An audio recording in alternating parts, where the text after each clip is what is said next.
I've got such wonderful friends, and every now and again someone sends me something that's just completely out of the blue, completely unexpected, and is just kind of awesome to land through the door.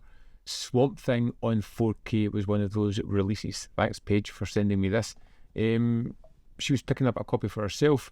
She picked up a copy for me, and I eagerly threw this one on. It's been a while since I had seen Swamp Thing. It's one of those movies that I kind of like. I think it's just fun. It achieves what it's setting out to achieve, and it just kind of bridges that gap, almost, I feel, between exploitation and Hollywood cinema. It feels somewhere in between. You've got Wes Craven, who'd come off The Hills Have Eyes, The Last House on the Left, before he really kind of hit his stride with Nightmare on Elm Street a couple of years after this.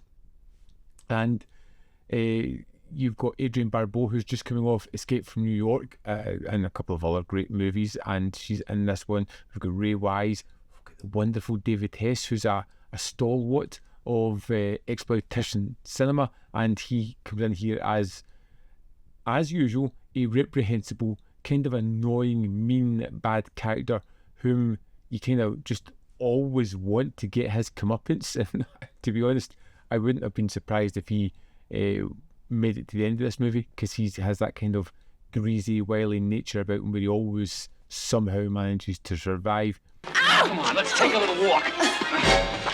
Bastard! My, have you gotten dirty? And it's kind of campy and it's kind of fun, and it feels like it's limited to its locations, and the sets are kind of like ramshackle sheds most of the time. They're out in the swamp. It doesn't feel as if there's like much of a budget, especially when you see the Swamp Thing suit, which has this kind of stilted face that never moves. It always just looks kind of morose. Isn't this a dream? That's what I keep asking myself. Made the story here of Alec Holland, played by Ray Wise at the start of this one, who's working on some kind of top secret project. He's just created a fluorescent goo that seems to have these incredible abilities. When these bad guys storm the base, kill everyone, and an explosion is caused where Dr. Alec is covered in this goo, blown up, and the bad guy Arcane is there to steal his formula to make himself extremely wealthy and kind of blackmail the planet. It's the typical kind of megalomaniacal bad guy, which I really love. Louis Jourdan plays it in this one, and he's a recognisable character. You have heard of, but never seen me, so I will introduce myself. My name is Arcane. And you have these super fun sequences in a movie that really offers nothing in the form of newness, but for some reason it's just kind of fun.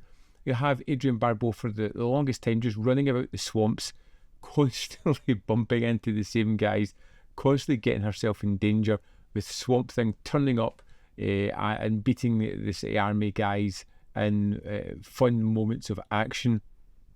There's completely ludicrous moments where at the start you kind of see them flying over the swamps. They have to helicopter in. It's such a remote place, it's out of nowhere, when all of a sudden at one point Adrienne Barbeau's character is running through the swamp straight into a telephone box at a gas station that's there.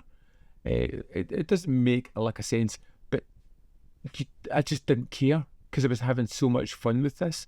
You know, it's one of those movies where even though it has these misgivings, it doesn't drag the movie down. It almost lifts it up a little bit more. You can feel that it's constrained in what it's trying to tell, but it does the best with what it can here. It's got a good bad guy, it's got a couple of good bad guys, it's got an interesting hero who I wish was more vocal throughout this.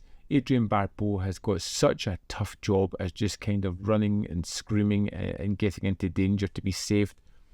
But again, I did enjoy that character.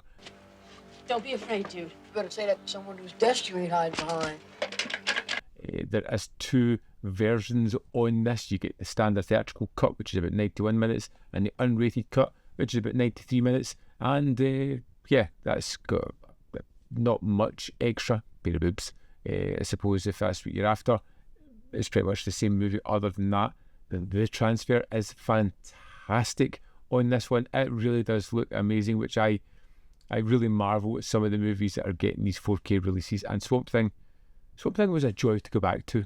It's kind of making me interested in checking out The Return of Swamp Thing, which is the one I've seen more, and is the one that, you know, I can remember certain elements of it. I know it's not great, but I feel like I'm ready to go back and enjoy that one as well. Anyway, I'd love to know your thoughts on Swamp Thing. Let me know in the comment box below, and why not drop in your thoughts on The Return of Swamp Thing as well, because I'd like to know that. As always, there is more content up here. You can see more of my stuff. In the description box below are links to Patreon, membership program, and manvfilm.com, always in which you can support me. Thanks for watching, and I'll see you next time.